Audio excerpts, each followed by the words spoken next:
Fridge থেকে একটা বেগুন ছিল, এগুলো বের করলাম, যদি এগুলো সাত বাগানে কালকে নিয়ে আসছিল। এখন এগুলো দিয়ে একটা আইটেম বানাবো। দেখুন কতটা ফ্রেশ। বেগুনগুলোকে আগে আমি ধুয়ে নিব, গোটা গোটা থাকতে আমি বেগুনগুলো ধুয়ে নিব। এগুলো একটু ছোট সাইজের আর একটু বড়। এখানে আমার ফ্যামিলি মেম্বারের ভিতরে কেউ কেউ যে রেসিপিটা তৈরি করবো আমি সেটা খাবে না, আর এটা দিয়ে ওদের জন্য আরেকটা কিছু বানাবো। এটা একটু বড়, ভালো করে ধুয়ে দিচ্ছি।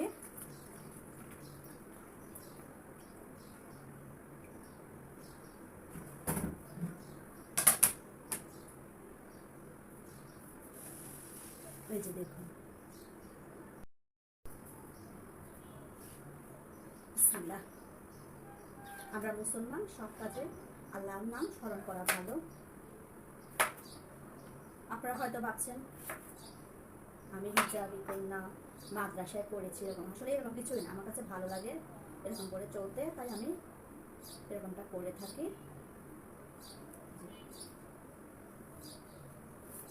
গায়ে যত কিছু আছে সব কেটে ফেলে দিলাম।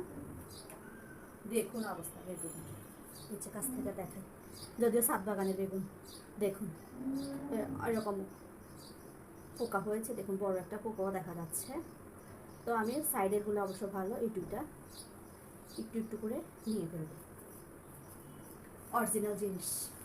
পোকা, আমরা গ্রামে থাকতে আমাদের দাদু নানুরা বলতো পোকা খাওয়া ভালো, নাকি সাঁতার জানবে, সাঁতার না জানলে সাঁতার জানা হয়ে যাবে, কুসংস্কার আর কি। সাঁতারটা যে শিখে সে এমনিতে শিখবে, পোকা খাওয়া লাগবে না। এই যে যতটুকু ভিতরে পোকা অতটুকু আমি এই যে ফেলে দিলাম কেটে। এই যে কিউব কিউব করে কেটে, এই যে কিউব কিউব করে কেটেছি, আর এটুকু ফেলে দিচ্ছি। এটাও পুরোটা ভালো, যে দেখুন এটাও পুরোটা ভালো, শুধু এইটুকু জায়গাতে। কেন এইটুকু জায়গাতে পোকাটা আসবে কেন? হ্যাঁ, দরকার পড়ছে পোকা? এত সুন্দর করে ছাদ বাগানে হয়, পোকাটা না আসলেও তো চলতো, তাই না বলুন? তাও ছাদের ফ্রেশ জিনিস কাটতে কিন্তু অনেক মজাই লাগতেছে। নিজের হাতে বাগান করা, চাষ করা, যত্ন আত্তি করা, এগুলো কিন্তু একটা ভাগ্যের ব্যাপার, সবাই কিন্তু তা পারে না। আলহামদুলিল্লাহ আমরা যতটুকু পারি করতেছি। আসলে ছাদ বাগান করাটাও একটা শখের জিনিস, সবাই কিন্তু এটা মনোনিবেশ করে না, বা অভিজ্ঞতা নাই, বা শখও থাকে না, এরকমটা কিছু। এটার কারণ হলো ছাদ বাগান যদি থাকে কিছু, তাহলে অনেক সময় বাজার সাজার ঘরে না থাকলে তখন নিয়ে আসে খাওয়া যায়। এই যে দেখুন এটাও সেম অবস্থা। এই যে এটা কোনো কথা হইল? কতগুলি বেগুনে যে চলে গেলো, ফেলে দিলাম। এটাও বলবো যে ভাগ্য। আসলে এর আগে দুই তিনটা বেগুন কেটেছিলাম, মাশাল্লাহ ভালোই ছিল, একটু পোকা আসেনি, কিন্তু এবারে পোকা আসছে। কি জন্য আসছে পোকাটা তা অবশ্য আমি জানি না। তো মুরব্বীরা বলতো গায়ে কাপড় নিয়ে, মানে অনেক সময় সবজি পেঁচিয়ে, মানে গায়ে করে নিয়ে আসলে, বা ওড়না মোড়ানো, বা মানে শরীরে কাপড় দিয়ে নিয়ে আসলে, কাপড়ের ভিতরে পেঁচিয়ে অনেক সময় নিয়ে আসে না, যে পলিথিন টলিথিন নিয়ে গেলাম না, বা ঝুড়ি নিয়ে গেলাম না, হাতে করে নিয়ে আসতে কেমন লাগে, তার এভাবে করে অনেকে আনে না। এটা আর কি, এটা দিয়ে যতটুকু হয়।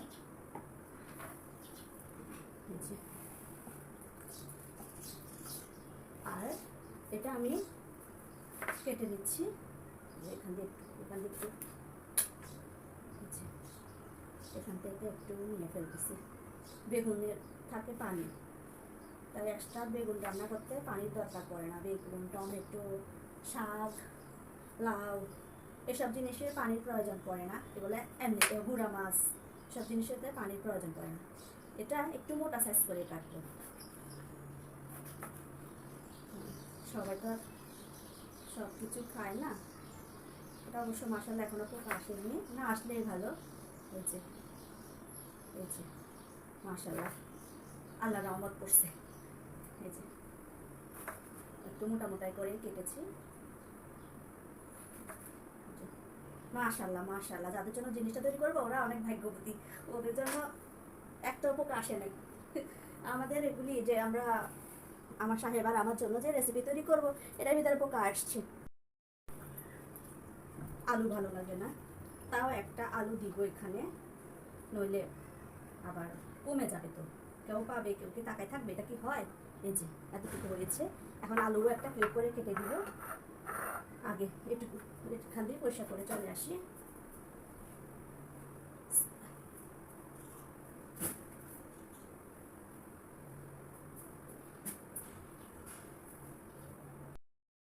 এখন এই বেগুনগুলো একটা সুন্দর প্লেটে তুলে দিলাম, আর সামান্য এই যে মরিচ গুঁড়ো সামান্য দিয়ে দিলাম,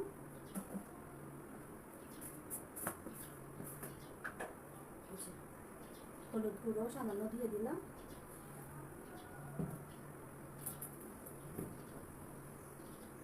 জিরা গুঁড়ো ধনিয়া গুঁড়ো একটু ছড়িয়ে ছিটিয়ে দিয়ে দিলাম, আর একটুখানি লবণ। ভালো করে মেখে নিচ্ছি, এপিট এপিট করে লাগিয়ে দিচ্ছি। অনেককে দেখেছি আবার পেঁয়াজ রসুনটাও একটু সামান্য পেস্ট দিয়ে, আমি অবশ্য আবার তা দিই না, আমার কাছে এরকমটাই ভালো লাগে, এভাবে করেই আমি সবসময় করি। এটা যখন করি আমি এই যে সুন্দর করে এপিট এপিট করে ভালো করে মেখে নিলাম। এতক্ষণ হয়তো আপনারা বুঝে গেছেন আমি কি বানাবো।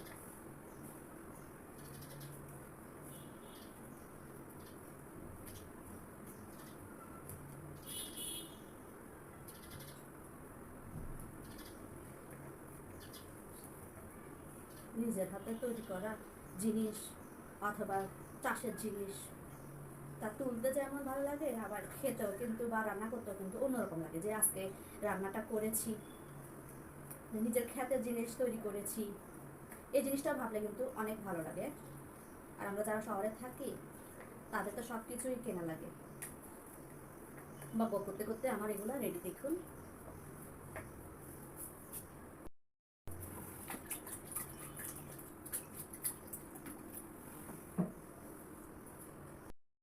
চুলা ধারে চলে এলাম, সুইচ দিয়ে চুলার ধারে ফ্যান বসিয়ে দিলাম। আশা করি সম্পূর্ণ ভিডিওটি আপনারা দেখবেন। শুকনো কড়াই বসিয়েছিলাম, একটুখানি গরম হয়ে যাওয়ার পর আমি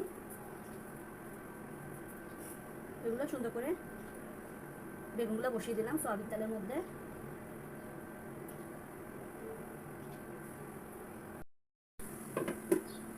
এগুলো হতে থাকুক, এখন আমি বাকি কাজগুলো করে নিই।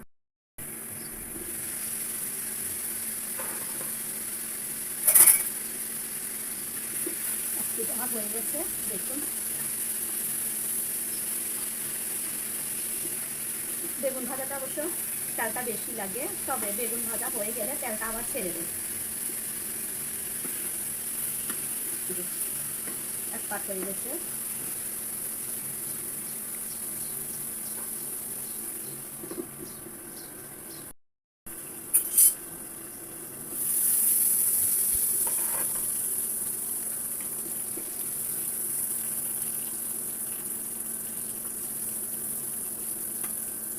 বেগুন ভাজাটা হয়ে গেছে।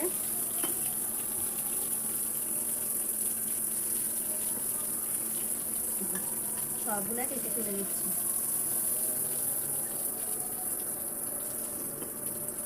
এবার এই তেলের ভিতরে আমি বাকি রান্নাটা বসাই দিব।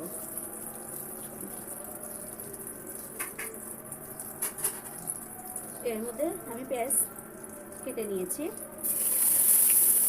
আলু মাঝারি সাইজের একটা কেটেছিলাম,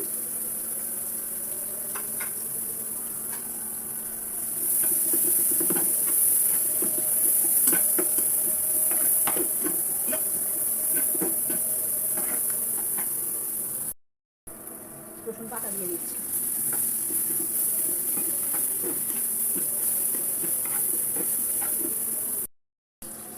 থেকে শুটকিও অর্ডার করেছিল অনলাইনে,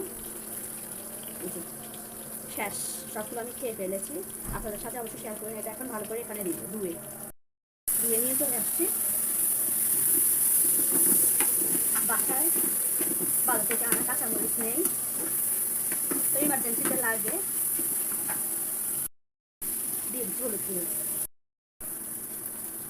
এবার দিয়ে দিচ্ছি মরিচ গুঁড়ো। যে রেসিপিটা তৈরি করছি এটা একটু ঝালটা করলে ভালো লাগে। আমি জিরা ধনিয়া গুঁড়ো এখানে অ্যাড করছি না। দিয়ে দিচ্ছি লবণ,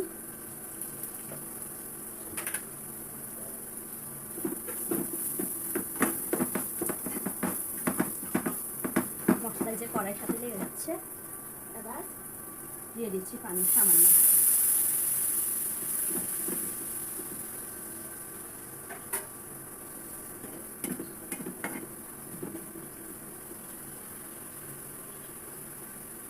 মশলাটা কষানো হতে হতে আপনাদেরকে আমি একটা জিনিস দেখাবো।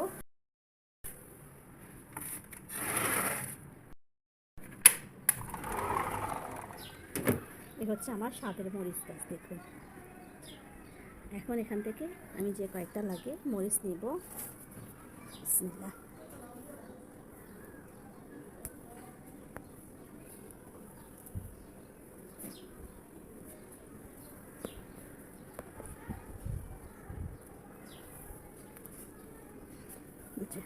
নিচের দিকেও আছে।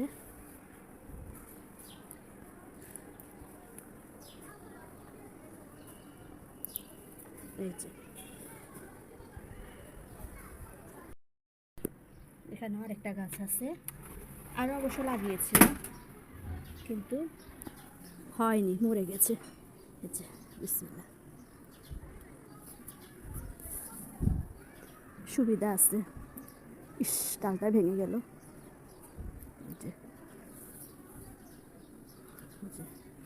তুলে নিলাম, নিয়ে চলে আসলাম, দেখুন।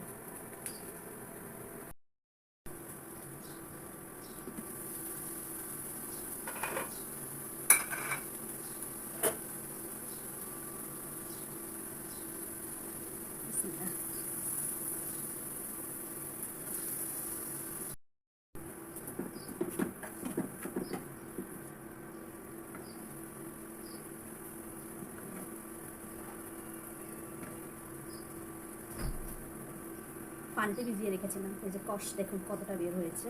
যদিও ধুয়েছি তাও কষ বের হয়েছে। এখনো কচি বেগুন, এখনো ইয়ে হয় নাই, বুড়ো হয় নাই।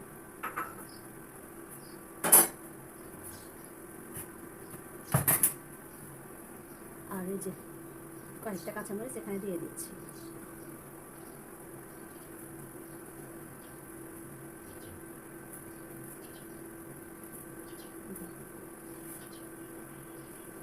আপনারা গাছ গাছরা এরকম করতে কে পছন্দ করেন তার কমেন্ট করে জানাবেন। আমার কাছে কিন্তু অবশ্যই দারুণ লাগে। সবসময় তো আর ছাদ বাগানে যাওয়া সম্ভব না, সিঁড়ি বেয়ে উপরে উঠা, লিফট থাকলেও সবসময় তো যাওয়া সম্ভব না।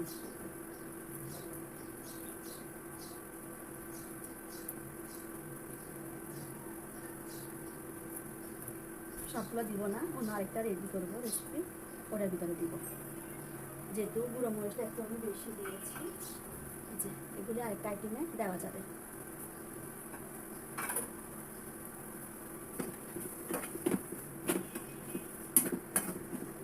আপনারা, আপনাদের ভাই ছাদ বাগানে গিয়েছে, ছাদে গাছে পানি দিবে বলে, দেখা যাক কি নিয়ে আসে।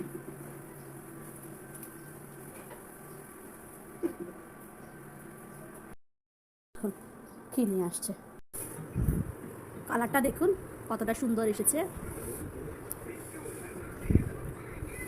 খেতে কিন্তু দারুণ হবে গরম গরম ভাতের সাথে। অবশ্যই এই রেসিপি বাসায় ট্রাই করবেন।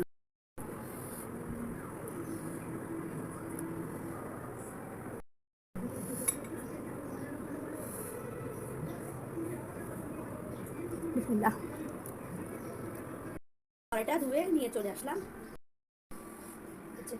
আগে থেকে কেটে রাখা পেঁয়াজ কাঁচামরিচ দিয়ে দিচ্ছি। কাঁচামরিচগুলো ওই যে বাকিগুলি আর কি, এগুলো দিয়ে দিলাম। দিয়ে দিচ্ছি সামান্য সয়াবিন তেল।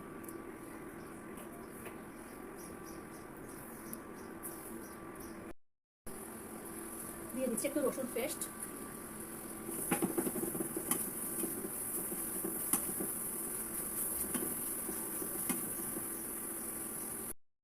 দিয়ে দিচ্ছি হলুদ গুঁড়ো, দিয়ে দিচ্ছি লবণ।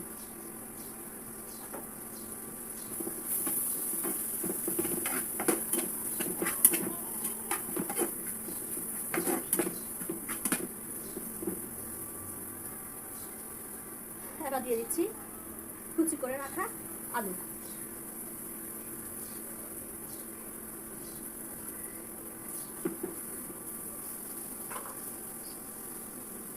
দিয়ে দিচ্ছি সামান্য গুঁড়া মাছ, যতটুকু বাসায় ছিল আর কি।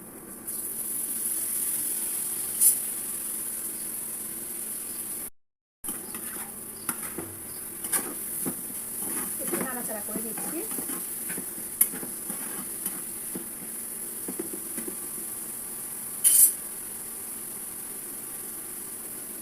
এই যে এখন দিয়ে দিচ্ছি ডাটা শাকগুলি, যেগুলি ছাদের থেকে নিয়ে আসলো ওগুলি। আর পুঁই শাকগুলি আমি কেটে রেখে দিয়েছি, কালকে খাওয়া যাবে। একসাথে তো আর দুইটা শাক খাওয়া যাবে না, তাই আমি রেখে দিয়েছি কেটে কালকের জন্য, আগামী দিন খেতে পারবো। আমরা মধ্যবিত্ত ফ্যামিলি, আমরা তো আর একদিনে সব কিছু খেয়ে ফেললে হবে না, কালকের কথা আমাদের ভাবতে হয়। সকাল হলে চিন্তা করতে হয় আগামীকাল কি রান্না করব, আগামীকাল কি রান্না হবে। এক সময় মাকে বলতাম যে আম্মু এত টেনশন কেন করো, এত টেনশন কেন করো, এত চিন্তা কিসের। এখন নিজের বিয়ে হওয়ার পরে এখন নিজে ভাবি কেন মাকে বলতাম, মাকে কি টেনশন করতেছে। আর এখন নিজে বুঝি, বাচ্চা সামলানো, ঘর দরজা সংসার সব কিছু করা, এর ভিতরে রান্নাবান্না সব কিছু এখন নিজেই বুঝি।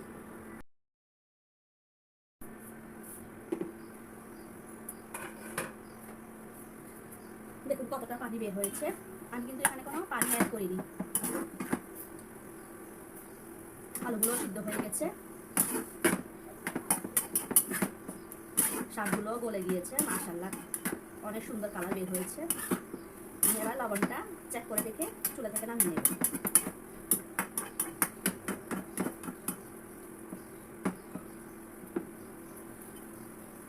লবণও পারফেক্ট, এই যে দেখুন।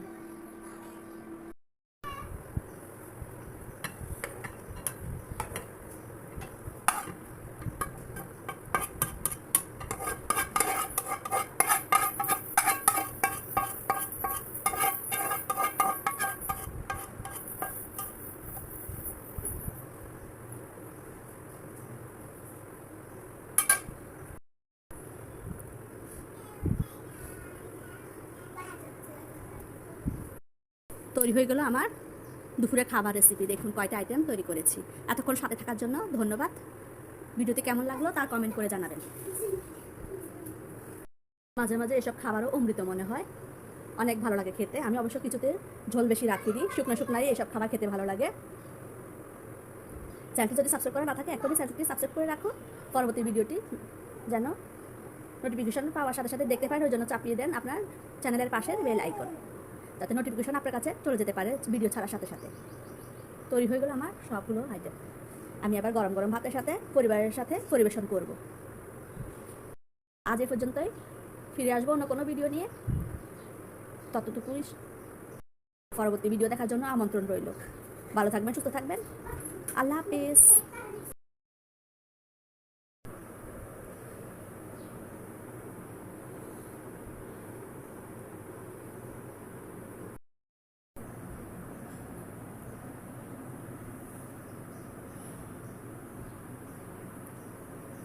যা কিছু তৈরি করেছি সবই ছাদ বাগানের।